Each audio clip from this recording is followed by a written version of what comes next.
ఎన్నో అందమైన కథలు, అందులో మనసుకు హత్తుకునేవి కొన్ని. శ్రీమతి భానుమతి రామకృష్ణ గారు రాసిన అత్తగారి కథలు అనే పుస్తకం నుంచి అత్తగారు అచ్చుతప్పులు అనే హాస్య కథను ఇప్పుడు మనం విందాం. ఈ మధ్య మా చాకలి ఉన్నట్లుండి మా వారి 15 పంచెలు ఒక్కసారి పారేశాడంటూ బట్టలు లెక్క చూస్తున్న మా అత్తగారు పద్దు పుస్తకం ఎత్తి కింద పడేశారు కోపంతో. అంట్ల వెదవ, అబద్ధాలు ఆడకుండా చెప్పు, ఏమైనాయి 15 పంచులు అంటూ నిల్లేశారు చాకల్ని. అన్యదా శరణం నాస్తి అంటూ చెట్టంత చాకలి అమాంతంగా మా అత్తగారి ముందు సాష్టాంగపడ్డాడు. ఆ పంచెలే నాకెయ్యలేదండమ్మగారు అంటూ. నోర్ముయ్ దొంగ బడవా, ఇంత అబద్ధాలా? నిక్షేపం లాంటి పిల్లవాడి నిక్కరు పారేస్తే పారేశావు, బంగారం లాంటి 15 పంచెలు ఏం చేశావో చెప్పు అంటూ బడిపంతులల్లే పెన్సిల్ జడిపించారు. నేలకంటుపోయిన చాకలి భూదేవితో మొరపెట్టుకున్నాడు. ఆ తిరుపతి వెంకన్న సాక్షిగా ఆ పంచెలు గాని నిక్కరు గాని నాకెయ్యలేదండమ్మగారు అంటూ. చీ నోర్ముయ్ దొంగ గాడిద, నీ తలకాయంత అక్షరాలతో రాసిన నా లెక్క తప్పంటావురా? లెక్క పొరపాటు నా వంశంలో లేదు, తెలిసిందా? బుద్ధి బుద్ధి, ఎంత మాటన్నారమ్మగారు. ఒకవేళ పొరపాటున చీ వెదవా, మళ్ళీ అదే మాట. పళ్ళు రాలగొట్టేవాళ్లు లేక పొరపాటు రావడానికి ఒకటా రెండా? 15 పంచులు ఇట్టా కొన్నవి అట్టా వేశాడు బిడ్డ. ఒక్కసారైనా కట్టుకున్నాడో లేదో కొత్త పంచెలు. తలుచుకుంటే కడుపు బొగ్గుమంటోంది. నీ దొంగ వేషాలు కట్టిపట్టి మర్యాదగా లేచి నిలబడి సమాధానం చెప్పు. ఏం చేశావు పంచెలు అంటూ పైగాంధారంలో గర్జించారు మా అత్తగారు. అప్పటికే సగం చచ్చిపోయిన చాకలి మెల్లిగా లేచి కళ్ళు తుడుచుకుంటూ నిలబడ్డాడు. ఏ ప్రమాణం చేయమంటే ఆ ప్రమాణం చేస్తానండమ్మగారు. ఈసారి సెలవుకి నాకొక్క పంచ కూడా పడలేదండమ్మగారు అంటూ వాపోయాడు. మళ్ళీ అదే పాట. సరే, ఇహ వీడిట్లా చెప్పడు, వీణ్ణి అడిగే విధంగానే అడగాలి. పిలిపించు పోలీసుల్ని అంటూ హడావిడిగా లేచి నిలబడ్డారు మా అత్తగారు. పోలీసుల మాట వినగానే చాకలివాడితో పాటు నేను కూడా హడిలిపోయాను. వాళ్లను పిలిస్తే ఎన్నిబ్బందులున్నాయో మా అత్తగారికి తెలీదని నాకు తెలుసు. అసలు పంచెలు పోవడానికి వాళ్లకు తగినన్ని ఆధారాలు దొరికిందాకా వాళ్లతో పాటు మనం కూడా అవస్థపడాలి. చిన్న విషయమైనా పెద్ద విషయమైనా వాళ్లదాకా వెళితే బ్రహ్మాండమైన విషయమై ఊరుకుంటుంది. ఈ మధ్య మా వారి స్నేహితుడు రావుగారు ఇలాంటి ఇబ్బందిలోనే పడ్డారు. కారు డ్రైవ్ చేసుకుంటూ రోడ్డు మీద పోతున్న రావుగారు ఊరుకోకుండా తన కారుకు 50 గజాల దూరంలో అరటిపండు తొక్క మీద కాలు వేసి నరి రోడ్లో జారిపడ్డ ఒక ఆడమనిషి దగ్గరికెళ్లి సడన్ బ్రేక్ వేసి కారు ఆపాడు. అంతటితో ఊరుకోకుండా కారు దిగి ఆ పడిన మనిషి దగ్గరికెళ్లి దెబ్బేమైనా తగిలిందా అంటూ విచారించాడు. ఈలోపుగా నలుగురు గుంపు చేరారు. కాలు జారి రోడ్డు మీద పడ్డ ఆ ఆడమనిషి తన చుట్టూ గుంపు చేరేసరికి సిగ్గుపడిపోయి ఏమీ దెబ్బ తగలలేదంటూ పక్కనే ఉన్న గుడిసెల్లోకి వెళ్లిపోయిందట. ఇంకా అక్కడ చేరిన గుంపంతా అరటిపండు తొక్కను వదిలేసి రావుగారిని ఎముకల గూడు లాంటి ఆయన ఓల్డ్ మోడల్ ఆస్టిన్ కారును ఒకసారి కొరకొరా చూశారట. అదేమిట్రా బాబు అనుకుని ఎందుకైనా మంచిదని పెద్ద మనిషల్లే జరిగిన యథార్థం పోలీస్ స్టేషన్లో చెప్పి వెళదామని వెళ్ళాట రావుగారు. ఎవరో ఆడమనిషి అంటూ రావుగారు అసలు విషయం చెప్పేలోగానే ఆ మనిషి చచ్చిపోయి ఎంతసేపు అయింది? యాక్సిడెంట్ జరిగిన చోటు ఇక్కడికి ఎంత దూరంలో ఉంది? అసలు కారు కింద మనిషి పడ్డదా లేక కారు ఆవిడ మీద పడ్డదా అంటూ రావుగారి చుట్టూ చేరిన పోలీసులు ప్రశ్నల వర్షం కురిపించి ఉక్కిరిబిక్కిరి చేశారట. ఆవిడ చనిపోలేదని, యాక్సిడెంటు అసలే జరగలేదని, కనీసం తన కారు కూడా ఆవిడ జోలికి పోలేదని, పొరపాటున ఆవిడే తన కారు మీద పడినట్లయితే తన కారుకే యాక్సిడెంట్ జరిగేదని వాళ్లకు నచ్చ చెప్పేసరికి తల ప్రాణం తోక్కొచ్చిందంట. అయినా డ్యూటీ అంటే డ్యూటీయే, పదండి ఆ మనిషి పడ్డ చోటుకి అంటూ 2 పోలీసులు రావుగారిని కారులో ఎక్కి కూర్చున్నారట. చచ్చాన్రా బాబు, ఎరక్కపోయి చెప్పానే అని మనసులో బాధపడ్డా రావుగారు చేసేదేం లేక తిన్నగా ఆ పోలీసుల్ని అక్కడికి 6 మైళ్ల దూరంలో ఉన్న ఆ మనిషి పడ్డ చోటికి తీసుకొచ్చారట. కారు ఆపుతోనే పోలీసులు హడావిడిగా దిగి అరటి తొక్క కోసం రోడ్డంతా వెతికారట. ఎక్కడా కనిపించకపోయేసరికి మళ్ళీ వాళ్లు కూడా రావుగారిని, ఆయన కారును గురగురా చూశారట. వెంటనే మనిషి పడ్డ చోటును, కారు నిలబడ్డంత వరకు రోడ్డును, చిక్కి శల్యావస్థలో ఉన్న కారును టేపుతో కలవడం మొదలెట్టారట. అయోమయంగా చూస్తున్న 8 అడుగుల రావుగారిని కూడా తాటి చెట్టును కొడిచినట్లు ఒకసారి నిలువున టేపుతో కొలిచారట. అంత చిన్న కారులో అంత పొడవు మనిషి ఎలా కూర్చోగలిగాడా అని పోలీసు వాళ్లకి సందేహం కలిగి తక్షణం రావుగారి తల చూశారట. రాగి చెంబులాగా మెరుస్తున్న రావుగారి తల మీద తాటికాయల్లాంటి బొప్పెలు చూసి తల ఊపి సమాధానపడ్డారట. అక్కడ పడిన ఆడమనిషి కోసం చుట్టుపక్కల గుడిసెలన్నీ గాలించారట పోలీసులు. ఆవిడ వచ్చి వెంటనే వెళ్ళిపోయిందన్నారట అక్కడి వాళ్ళు. ఆవిడ ఎక్కడికెళ్ళిందో ఆ అడ్రస్ తీసుకుని మళ్లీ రావుగారి కారులో బయలుదేరారట. వెళ్లేదారిలో హోటల్ కనిపించేసరికి కాఫీ తాగాలన్నారంట పోలీసులు. భక్తుడిలాగా వాళ్లకు కాఫీ గట్రా ఇప్పించి తను కాఫీ గొంతులో పోసుకొని కారులో కూర్చున్నారట. రావుగారు, నాకు కాఫీ ఇస్తేనే గాని కదలనంటూ పెట్రోల్ అయిపోయిన కారు సత్యాగ్రహం చేసిందట. కష్టాలన్నీ ఒకేసారి వస్తుంటాయి అన్నట్ట అందులో ఒక పోలీసు నవ్వుతూ. అసలే చిరాకుతో లోపల మండిపోతున్న రావుగారు, సంతోషించాలే నీ సానుభూతికి అని పైకి అనబోయి లోపల అనుకుని అక్కడికి 6 మైళ్ళ దూరంలో ఉన్న పెట్రోల్ బంక్ దాకా కారు తోసుకుంటూ వెళ్ళాడట. పోలీసుల్ని కారులో కూర్చోబెట్టి పెట్రోల్ వేసుకుని ఎలాగో తిరిగి ఆవిడ అడ్రస్ కనుక్కొని తీరా విచారిస్తే ఆవిడ అక్కడికి కూడా రాలేదని, బహుశా అక్కడికి 50 మైళ్ళ దూరంలో ఉన్న వాళ్ల పల్లెటూరుకెళ్లి ఉంటుందని చెప్పారంట పక్కిళ్ల వాళ్ళు. రావుగారి రోగిష్టి కారు 50 మైళ్లు పోగలుగుతుందా అన్న సందేహంతో కారు వైపు చూశారట పోలీసులు. నే పోతాన్రా మొర్రో అంటూ బావురుమన్నట్లు కనిపించిందట రావుగారి కారు. అంత దూరం అలాంటి కారులో వెళ్లడానికి భయపడ్డ పోలీసులు తిరుగుముఖం పట్టారట. బ్రతుకు జీవుడా అంటూ వాళ్లను స్టేషన్లో దించి పోబోతున్న రావుగారిని ఆపి, రేపు మీరు మెజిస్ట్రేట్ కోర్టుకు ఈ కేసు విషయంగా వెళ్లాల్సుంటుంది కాబట్టి ప్రొద్దుటే 9 గంటలకంతా ఈ వైపొచ్చి మమ్మల్ని కూడా పికప్ చేసుకుని వెళ్ళండి అంటూ ఆజ్ఞాపించారట ఆ 2 పోలీసులును. పాపం ఆ అర్థం లేని యాక్సిడెంట్ కోసం 6 డజన్ సార్లు కోర్టు చుట్టూ తిరగాల్సొచ్చిందట రావుగారు. మా అత్తగారు పోలీసులనంగానే నాకు ఆ గాథంతా ఒక్కసారి జ్ఞాపకం వచ్చి బెదిరిపోయాను.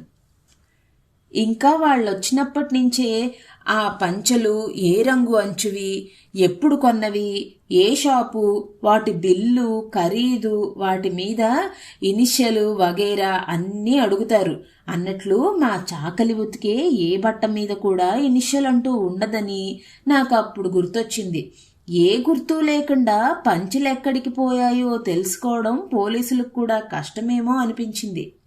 ఆ సంగతి మెల్లిగా మా అత్తగారి చెవిలో చెప్పాను.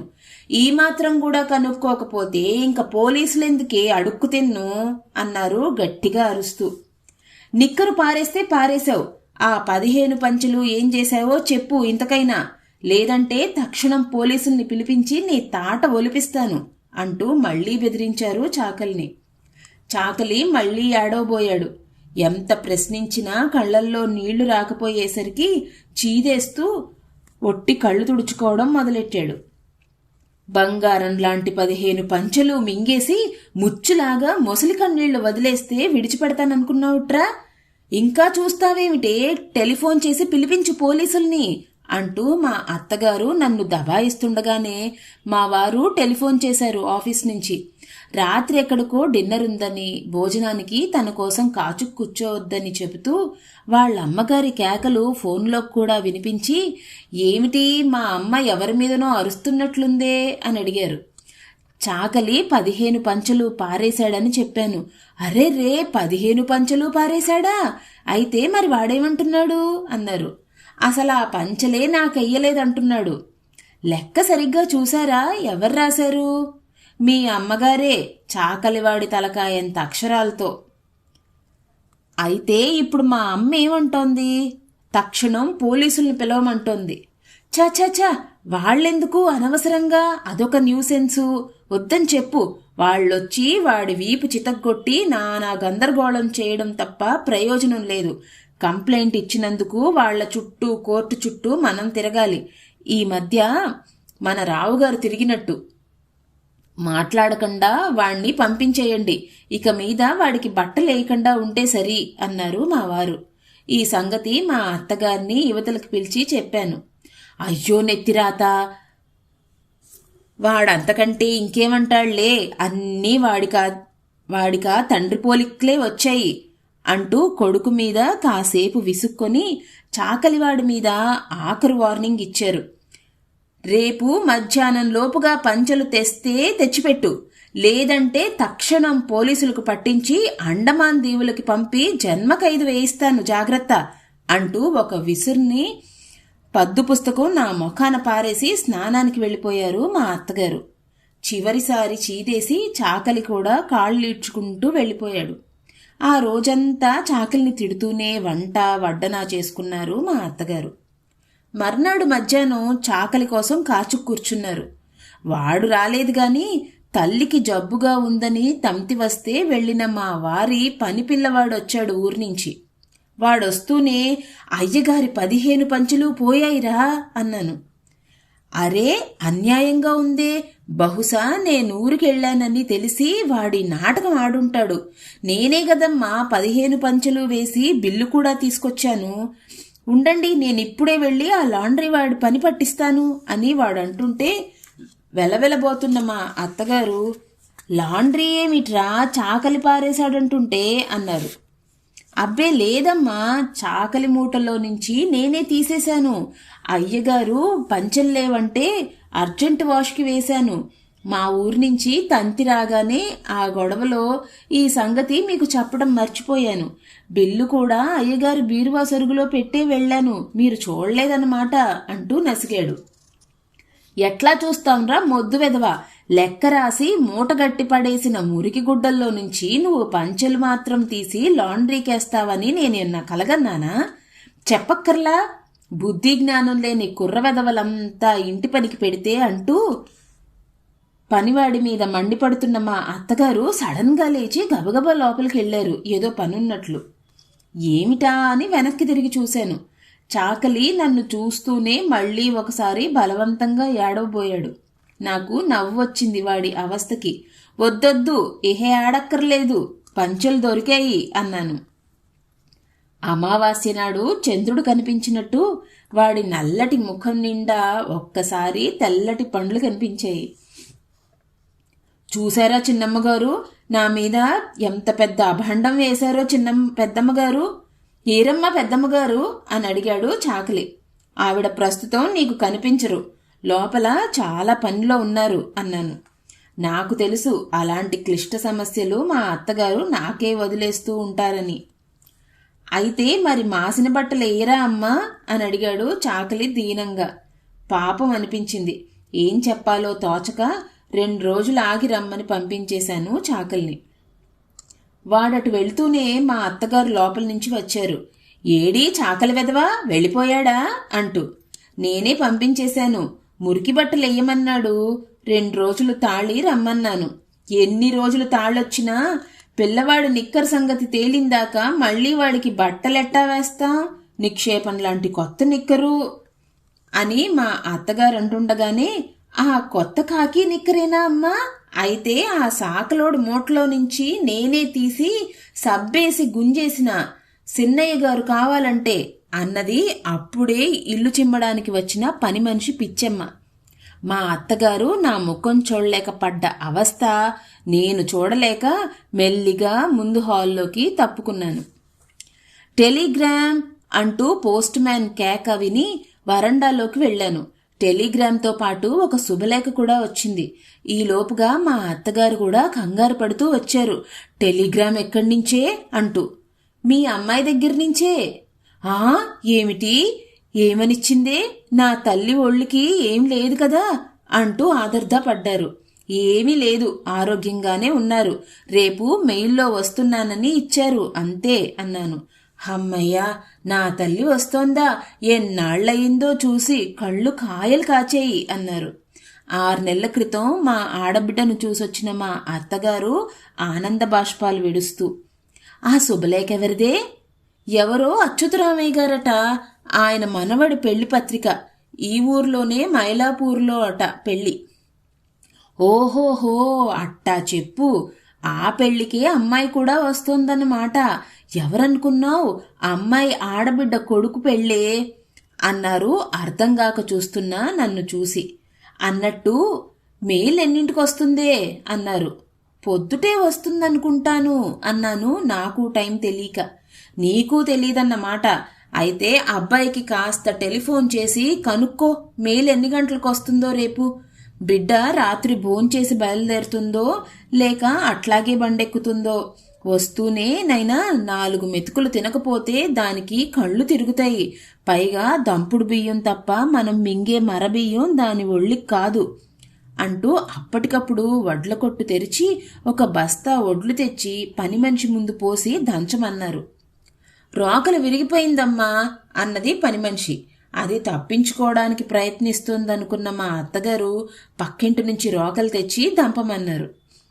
కొడుకు ఎన్నిసార్లు ఉప్పు మిరపకాయలు ఊరవేయమన్నా ఇదిగో ఎండరాని, అదిగో మజ్జిగ మిగల్ని అంటూ కాలం గడిపిన మా అత్తగారు కూతురి కోసం అప్పటికప్పుడు పచ్చిమిరపకాయలు చీరి మజ్జిగలో వేశారు. ఊరగాయలు కొద్ది కొద్దిగా తీసి రాచిప్పలకు పట్టించి పెట్టారు. దానికి చింతకాయ పచ్చడంటే ఎంతో ఇష్టమే అంటూ మా చిన్నాన్న నా కోసం పంపించిన చింతకాయ తొక్కు కాస్త తీసి కూతురి కోసం నూరి అట్టే పెట్టారు. దానికి పొట్లకాయ వేపుడంటే ప్రాణం అంటూ విత్తనాల కోసం అట్టే పెట్టిన 2 పొట్లకాయలు కోసుకొచ్చి పడేశారు. మెంతిపిండి తప్ప అంగట్లో కొన్న విసకలాంటి సీకాయ అది జన్మకు తల మీద వేసుకోదే అంటూ మెంతులు సీకాయ నానేశారు. సున్నిపిండి తప్ప సోపులు గీపులు దానికి అలవాట్లేదే అంటూ అప్పటికప్పుడు తిరగలు ముందేసుకుని సున్నిపిండి విసరటం మొదలెట్టారు. సున్నిపిండిలోకి కచ్చూరాలు గట్రా సమయానికి ఇంట్లో లేకపోయనే అని బాధపడ్డారు కాసేపు. అన్నట్లు రామేశ్వరం నుంచి వస్తూ శ్రీవెల్లి పొత్తూరు ఆండాళ్ల వాసన చెక్కపొడి తెచ్చి నీకిచ్చానే, ఎక్కడే అది? ఉంటే కాస్తివ్వు, పిండిలో కలుపుతాను. లేకపోతే పచ్చి వాసనేస్తోంది పిండి అంటూ అదడిగి పుచ్చుకున్నారు. అయ్యో, నా మతి మరుపు మండిపోను, అసలది వడియం లేకపోతే నోట ముద్ద పెట్టదే అంటూ వడియాలకు పప్పు నానబోసి గుమ్మడికాయ కోసం పక్కింటి వాళ్లకి కబురెట్టారు. మా అత్తగారు వడియాలు వేస్తే 4 కాలాల పాటు ఉండేట్టు వేస్తారు. అవి మనుషుల పళ్లను గట్టిపరచటమో లేక ఊడగొట్టడమో తేల్చేస్తాయి. ఆ వడియాలు కంచంలో వేసేప్పుడే వడగళ్ల శబ్దం బయలుదేరుతుంది. 5 సంవత్సరాల క్రితం ఒకసారి మా కోసం వడియాలు వేశారు మా అత్తగారు. కర్మజాలక అప్పుడే మా నాన్నగారు వచ్చారు ఊరి నుంచి. అన్నగారు, కొత్తగా వడియాలు చేశాను, ఇంకా బాగా ఎండలేదనుకోండి, అయినా ఎట్టా ఉన్నాయో కాస్త రుచి చూడండి అంటూ 4 వడియాలు మా నాన్నగారి కంచంలో వడ్డించారు మా అత్తగారు. భేష్ భేష్, గుమ్మడి వడియాలంటే నాకిష్టమని మీకెట్లా తెలిసింది అంటూ సంతోషపడుతున్న మా నాన్నగారు వడియాన్ని తుంచడానికి ప్రయత్నించారు. చేతకాల. కొరకడానికి ప్రయత్నించారు. లాభం లేకపోయింది. మొత్తం వడియం నోట్లో వేసుకోవడానికి ప్రయత్నించారు. చాటంత వడియం నోట్లో పట్ల. చాలాసేపు అవస్థపడ్డారు. ఏం అన్నగారు, వడియాలెట్లా ఉన్నాయి? బాగానే ఉన్నాయి, కానీ వీటిని కాస్త పొడిగా కొట్టించి వేయిస్తూ ఉండండి అన్నారు మా నాన్నగారు. కొరకరాని కొయ్యల్లా ఉన్న ఆ 4 వడియాల్ని కంచంలో ఓ మూలకు తోస్తూ. ఆ తర్వాత మా అత్తగారు ఏమనుకున్నారో ఏమో, మళ్ళీ ఆ వడియాలు వేయించలేదు, ఎవ్వరికీ వడ్డించలేదు కూడా. గప్చిప్గా ఊరుకున్నారు. ఎండకు ఎండుతూ వానకు తడుస్తూ పాత చింకిచాపను అంటిపెట్టుకొని బయటనే పడున్న ఆ వడియాల మీద చివరకు మావాడు జాలిపడ్డాడు. తక్షణం వాడు, వాడి స్నేహితులు కొందరు కలిసి కొన్ని వడియాల్ని రాకెట్స్ లాగా ఆకాశానికి పంపే ఏర్పాటు చేశారు. చాలా వరకు ఆకాశానికి పంపగా మిగిలిన వడియాల్లో కొన్ని కాకుల్ని కుక్కల్ని తరమడానికి ఉపయోగించారు. ఆ తరమడంలో ఒక వడియం ఎవరో పిల్లవాడి కణితకు తగిలి చిల్లిపడి బొటబొట రక్తం కారింది. ఈ సంగతి విన్న ఆ పిల్లవాడి తల్లి ఎవరో రాయి తీసి కొట్టి అబద్ధాలాడుతున్నారని, వడియంతో అంత దెబ్బ తగలడం అసంభవమని మా ఇంటి మీదకి యుద్ధానికి వచ్చింది. మేమంతా ఆవిడ కాళ్ళు గడ్డాలు పట్టుకొని బ్రతిమాలి అది రాయి కాదని వడియమేనని, పొరపాటున తగిలిందని నచ్చజెప్పి ఆవిడికి నమ్మకం కలిగేందుకు చాప మీదున్న మిగతా వడియాలు చూపించాం. అప్పటికి సమాధానపడి దిక్కుమాలిన వడియాలు అని తిట్టుకుంటూ పిల్లవాణ్ణి తీసుకుని ఇంటికెళ్ళింది. ఇంకా ఆ వడియాలక్కడ ఉంటే ప్రమాదమని తక్షణం బయటపారేయించాను మా అత్తగారు చూడకుండా. అక్కడా వాటిని వదల్లేదు. ఎదురింటి ఆడపిల్లలు చిల్లపెంకుల బదులు ఆ వడియాలను తొక్కుడు బిళ్లల్లాగా ఉపయోగించి ఆడుకున్నారు. ఆ తర్వాత వడియాలు కావాలని మేం అడగనూ లేదు, మా అత్తగారు వెయ్యనూ లేదు. కూతురు వస్తుందనగానే మళ్లీ వడియాలు రుబ్బడానికి కూర్చున్నారు. అన్నట్లు మర్చిపోయానే, రేపటికి నెయ్యి లేదు. ఎట్టా? కాఫీ పొడి కూడా అయిపోయినట్టే ఉంది. దానికి అన్నం అక్కర్లేకపోయినా రోజుకు 5 సార్లైనా కాఫీ కావాలి. రేపు ఆదివారం కూడాను. త్వరగా ఓ కాగితం పెన్సిలు తీసుకొచ్చి ఇవ్వవే అంటూ చేయి కడుక్కున్నారు. అట్లాగే బజార్ సామాన్లు కూడా తెప్పించండి. కందిపప్పు, మినప్పప్పు, చక్కెర అన్నీ రేపటిదాకా వస్తాయి అన్నాడు వంటవాడు నసుకుతూ. పీడ పోయింది పో. 1 తారీఖు 10 రోజులుందనగానే అన్నీ నిండుకున్నాయా? బాగానే ఉంది. సరే, మళ్ళీ మళ్ళీ ఎందుకు? ఒకసారి చెప్పు ఏమేం కావాలో, రాసిస్తా. మళ్ళీ రేపు ఆదివారం కూడా అంటూ పెన్సిలు కాగితం తీసుకుని కూర్చున్నారు మా అత్తగారు. కందిపప్పు 10 మానికలు. ఓర్ని 10 మానికలు దొంగల దోల. అవ్వా, ఎందుకురా 10 మానికలు? ఇంకా నయ్యం 10 బస్తాలన్నావు కాదు అంటూ పడి పడి నవ్వారు మా అత్తగారు. వెనుకటికి మా అత్తగారింట్లో 80 మంది జనాభాలకు నెలకు 10 బస్తాల పప్పు ఉడికేదట. ఆ కాలంలో పప్పే ప్రధానం. అట్టా ఉంది నువ్వు చెప్పేది. తర్వాత మినప్పప్పు 5 మానికలు. ఊరిని ఇంట వానగురువా, ఎందుకురా 5 మానికలు? వెనుకటికి మా బంధువుల్లో ఒక ఆవిడ నిత్యం మినపగారెలు తినడానికే ఉన్న ఆస్తంతా తగలేసిందట. బస్తాల బస్తాల మినప్పప్పు తిని తిని చివరికి పుట్టెడు చెవుడుతో పోయిందట ఆ ఇల్లాలు అంటూ మళ్లీ నవ్వారు మా అత్తగారు. వంటవాడు చిన్నబుచ్చుకున్నాడు. ఆ మాటకి సామెతకన్నాను గాని తొందరగా తెములు మరి. ఇట్లా ఒక్కోటి చెప్తే ఎప్పటికయ్యేట్టు వరుసగా చెప్పుకుపో, నే రాసుకుంటూ పోతాను అని మా అత్తగారు అంటుంటే వంటవాడు పరుగులంఘించుకున్నాడు. ఆవాలు, మెంతులు, మిరియాలు, ధనియాలు, జీలకర్ర 5 పలాలు, నూనె 5 వీసలు, ఉప్పు వీసడు, 8 వీసల చక్కెర, టన్ను కట్టెలు, పిండి గోధుమలు, రవ్వ గోధుమలు, బార్ సోపు, పళ్లపొడి, 12 అగ్గిపెట్టెలు, ఒక LG ఇంగువ పెట్టె, కేసరి పౌడరు. ఒరే, ఈ ఆపరా నీ దండకం, అంగడంతా కొనిపించేట్టున్నావే అంటూ లిస్టు పూర్తి చేసి పనిపిల్లవాడి చేతికిచ్చి శెట్టి అంగడి నుంచి సామాన్లు పట్టించుకురమ్మని పంపించేశారు. రాత్రి 10 గంటల ప్రాంతంలో 2 ఎడ్ల బండ్లు, ఒక తోపుడు బండి ఇంటికొచ్చాయి. అంతరాత్రప్పుడు 2 ఎడ్ల బండ్లల్లో ఏ పల్లెటూరి వాళ్ళొచ్చుంటారబ్బా అనుకుని బయటికెళ్లి చూస్తే బండ్ల వెనకాల శెట్టి కొడుకు, మా పనిపిల్లవాడు సైకిల్ దిగుతున్నారు. నన్ను చూస్తూనే శెట్టి కొడుకు నమస్కారం చేసి, మన ఇంట్లో విశేషమని కాస్త ముందుగానే తమరు కబురు చేసినట్టయితే అన్ని సామాన్లు మా అంగడి నుంచే సప్లై చేసేవాళ్లం. ప్రస్తుతం ఉన్నంత వరకు మా అంగట్లోవి, పక్క అంగళ్లలోవి తీసుకొచ్చాను. మీరు పంపిన లిస్టు ప్రకారం సామాన్లన్నీ పూర్తిగా తేలేకపోయినందుకు క్షమించాలి. తమరు పంపిన లిస్టులో 10 బస్తాల కందిపప్పుకు గాను ప్రస్తుతం మా అంగట్లో ఉండేది కాక 4 బస్తాలు తెప్పించి మొత్తం 8 బస్తాలే తెచ్చాను.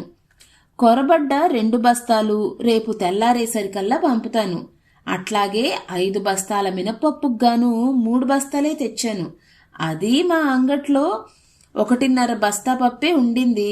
మిగతాది బయట అంగళ్ళ నుంచి తెప్పించాం. చిన్న చిన్న చిల్లర సామానంతా మామూలుగా పంపే తోపుడు బండిలోనే తెచ్చా.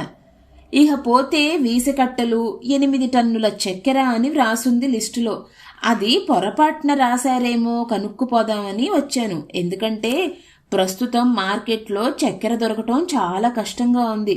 వీస చక్కెర కోసం జనం క్యూలో నిలబడి పడిగాపులు పడుతున్నారు అంటూ శెట్టి కొడుకు చెబుతుంటే గుడ్లప్ప చెప్పి వింటూ కొయ్యబారి నిలబడ్డాను. ఎవరే బండ్లల్లో వచ్చింది? కొంపదీసి పెళ్లికొచ్చిన పల్లెటూరు బంధువు ఎవరైనా విడిదిల్లు అనుకొని రాలేదు కదా అంటూ లోపల నుంచి వచ్చారు మా అత్తగారు. నమస్కారం పెద్దమ్మగారు, తమరు రాసి పంపిన లిస్టులో సామాన్లన్నీ కాస్త కాస్త కొరవడ్డందుకు క్షమించండి. 10 బస్తాల కందిపప్పుకు గాను 8 బస్తాలే తెచ్చాను. మినప్పప్పు కూడా 2 బస్తాలు కొరవడ్డాయి. ఆ 2 రేపు పంపిస్తాననుకోండి. కానీ చక్కెర దొక్కటే కష్టం. అసలది ఎంత రాశారో కనుక్కొని పోదామని వచ్చాను. 8 టన్నుల చక్కెర లేక? ఓరిని టన్నుల దొంగలు దోలా! ఈ బండ్లేమిటి, ఈ బస్తాలేమిటి? అవ్వా, ఏమిటి అన్యాయం! నీకేం మతిగితి పోలేదు కదా అబ్బి? శెట్టి కొడుకు వెలవెలబోతూ తమరు పంపిన లిస్టు ప్రకారమే తెచ్చాను అని అన్నాడు.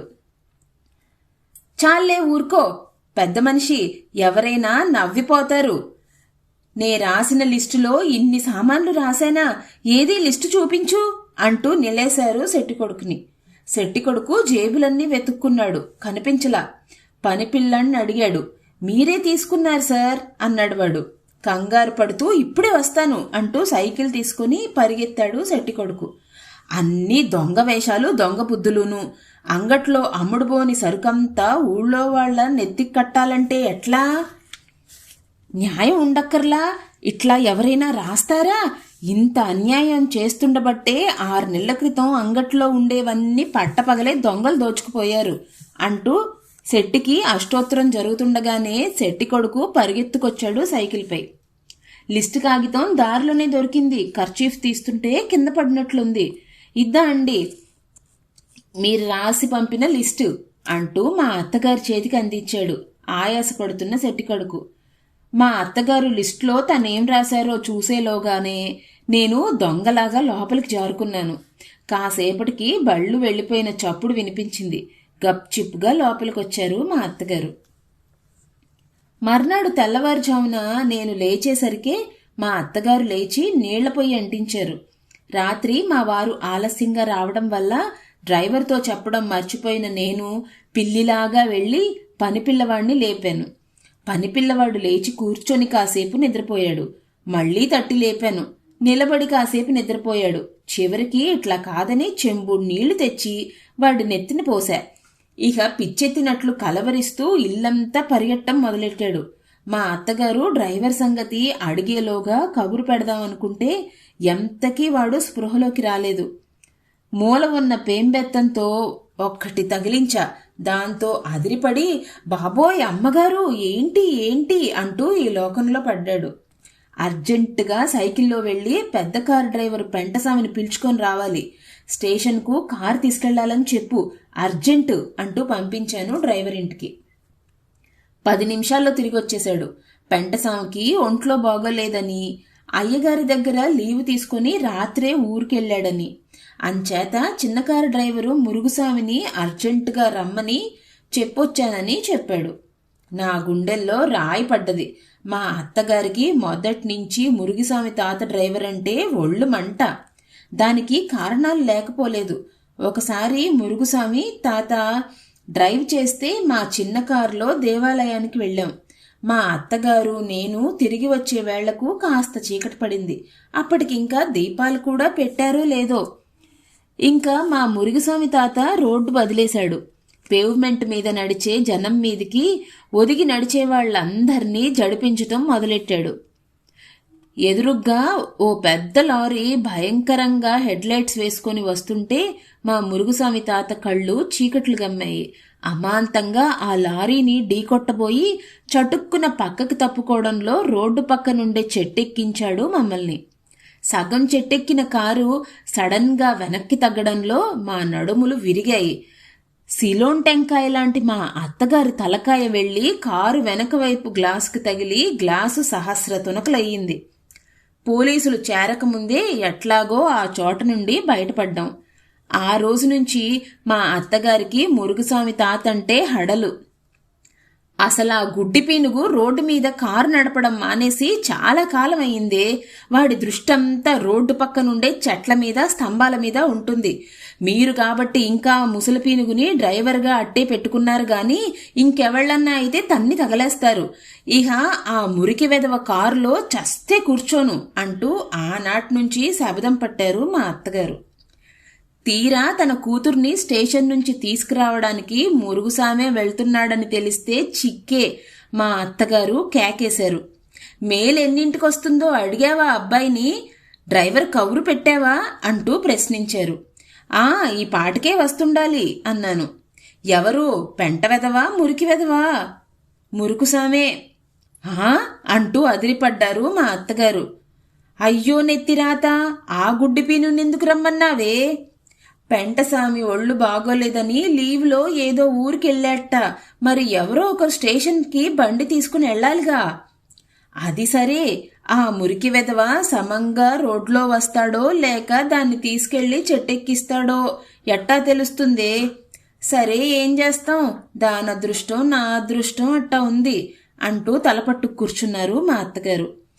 అమ్మా, స్టేషన్కి కారు తీసుకెళ్లమన్నారంటనే అంటూ డ్రైవర్ మురుగుస్వామి గొంతు వినిపించింది. మా అత్తగారే లేచి బయటకొచ్చారు. ఒరే మురుగు, అమ్మాయి వస్తోంది ఇప్పుడు మెయిన్లో, స్టేషన్కి కారు తీసుకెళ్ళు, తెలిసిందా? అన్నట్టు అమ్మాయిని ఎరుగుదుగా. 10 ఏళ్ల నాడు అది దాని మొగుడు వచ్చారు, జ్ఞాపకం ఉందా? ఇప్పుడది ఒక్కతే వస్తుందిలే అన్నట్లు దాని మొగుడు పోయాక నువ్వు చూడలేదు కదూ. అప్పటికి ఇప్పటికీ దాని అవతారమే మారిపోయిందిలే. నువ్వు చూచినప్పటికీ ఇప్పటికీ మనిషి ఒక పిసరు లావెక్కినట్టు కనిపిస్తుంది. ఇదంతా నీ గుర్తు కోసం చెప్తున్నా. ఇంతెందుకు, అమ్మాయిని కలుక్కోగలిగితే సరే, లేదా ఒక పని చెయ్యి, మేల్లో నుంచి ఏ విధవ ఆడపడుచు దిగినా దగ్గరికెళ్ళి, అమ్మా మీరు అచ్యుతరామయ్య గారింటికి పెళ్లికైనా వచ్చారు అని అడుగు చాలు.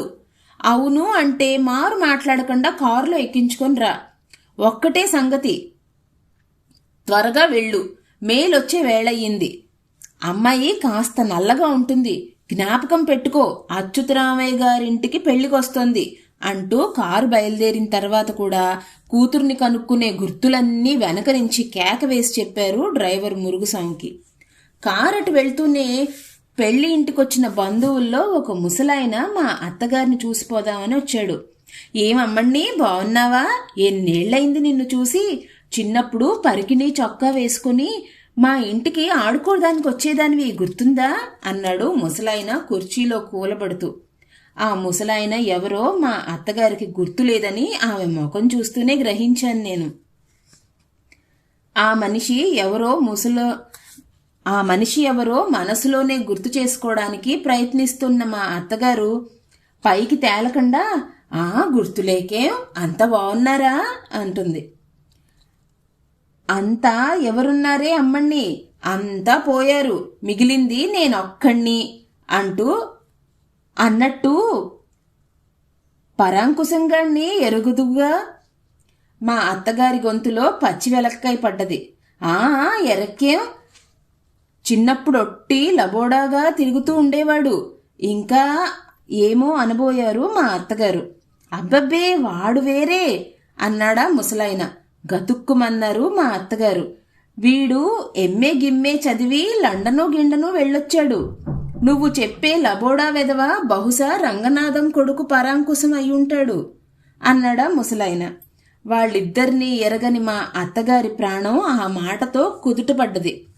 ఎవడో ఒక పరాంకుశం లబోడా అయితే అంతే చాలనిపించింది ఆ సమయానికి ఆవిడ ప్రాణానికి.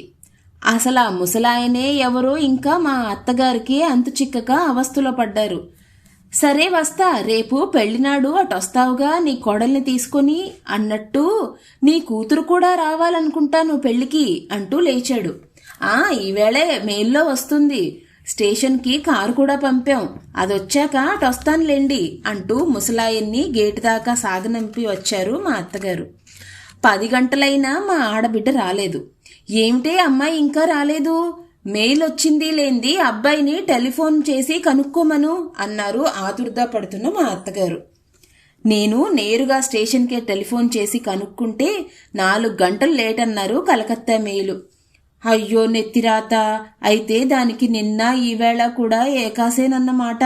రైల్లో కూర్చుంటే పచ్చి గంగ కూడా ముట్టుకోదే అది. శ్రీరామచంద్ర, ఏం చేసేది అంటూ ఆరాటపట్టం మొదలెట్టారు మా అత్తగారు. కాసేపు ఇల్లంతా కాలుగాలిన పిల్లిలాగా తిరిగారు. వంటంతా ముగించి అన్నీ సిద్ధం చేసి చల్లారిపోయిన వేడినీళ్ల పొయ్యి కింద మళ్లీ మంట చేసి వచ్చి, ఇంకా మెయిల్ రాలేదటే అన్నారు. మళ్లీ టెలిఫోన్ చేసే స్టేషన్కి. మెయిల్ వచ్చి చాలాసేపు అయిందని వాళ్లు చెబుతుండగానే వాకిట్లో కారు చాగింది. అమ్మాయి వచ్చేసిందే అంటూ ఎంతో ఆప్యాయంగా మా అత్తగారు గబగబా కారు దగ్గరికి పరిగెత్తారు. పెళ్లివారిల్లు ఇదేనా అంటూ ముసుగు సవరించుకొని కారులో నుంచి దిగింది నల్లగా లావుగా ఉన్న ఒక విధవావిడ. ఒక్క క్షణం మా అత్తగారు గుడ్లు తేలేసి నోట మాట లేకుండా కొయ్యిబారి నిలబడిపోయారు. ఈమెనా అమ్మా తమరు చెప్పిన అచ్యుతరామయ్య గారింటి పెళ్లికొచ్చారు అంటూ నీళ్లు నమిలాడు డ్రైవర్ మురుగుస్వామి తాత. ఓరిని అచ్యుతరామయ్య అడవులు బట్టిపోను, ఈవిడెవర్రా? అమ్మాయేదిరా క్రాష్టం, దాన్నే అడవులు పట్టించావు?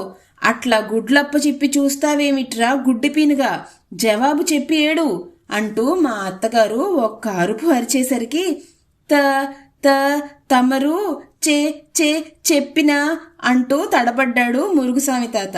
ఎవరైనా కాస్త గట్టిగా కోప్పడితే నత్తొస్తుంది మురుగుస్వామి తాతకి. అయితే పెళ్ళిళ్ళు ఇది కాదన్నమాట.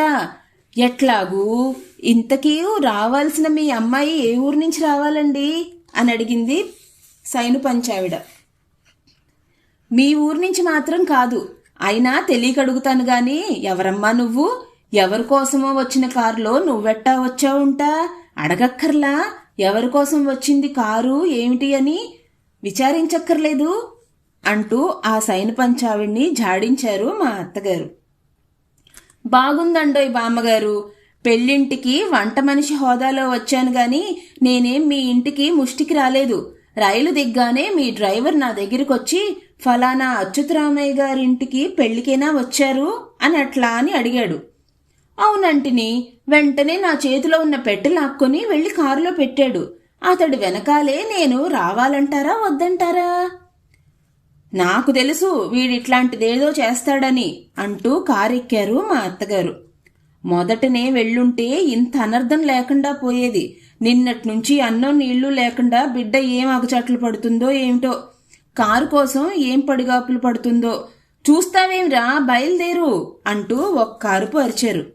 గజగజలాడుతున్న మురుగుస్వామి తాత పిల్లిలాగా కారులో కూర్చుని కారు స్టార్ట్ చేశాడు. కారు బయలుదేరే లోపుగానే మరో టెలిగ్రామ్ వచ్చింది. మా ఆడబిడ్డ కొన్ని అసందర్భాల వల్ల పెళ్లికి రావడం లేదని, గాబరా పడొద్దని, 5-6 నెలల్లో తను తప్పక వస్తానని, స్టేషన్కి కారు పంపవద్దని ఇచ్చింది. అయ్యో నెత్తిరాత, అయితే ఇప్పట్లో బిడ్డను చూసే ప్రాప్తం లేదన్నమాట అంటూ ఒక నిట్టూర్పు విడిచి కారు దిగారు మా అత్తగారు. వెంటనే కారెక్కింది సైను పంచావిడ. కాస్త నన్న పెళ్లివారింటి దగ్గర దించమనండి బామ్మగారు, నా కోసం ఉంటారు అంతా అన్నది. సరే, తప్పేదేముంది, ఆవిడ్ని తీసుకెళ్లి పెళ్లి వాళ్ళింటి దగ్గర దిగవిడిచిరా, తీసుకొచ్చావుగా అన్నారు. ఆవిడ్ని చూస్తే ఒళ్ళు మండిపోతున్న మా అత్తగారు. వెళ్ళొస్తానమ్మాయి, వస్తానండి బామ్మగారు అన్నది కారులో కూర్చున్న సైను పంచావిడ. మళ్ళీ రానక్కర్లేదులే, వెళ్ళు, అపశకనంలాగా వచ్చింది అని సణుక్కుంటూ లోపలికి వెళ్ళిపోయారు మా అత్తగారు.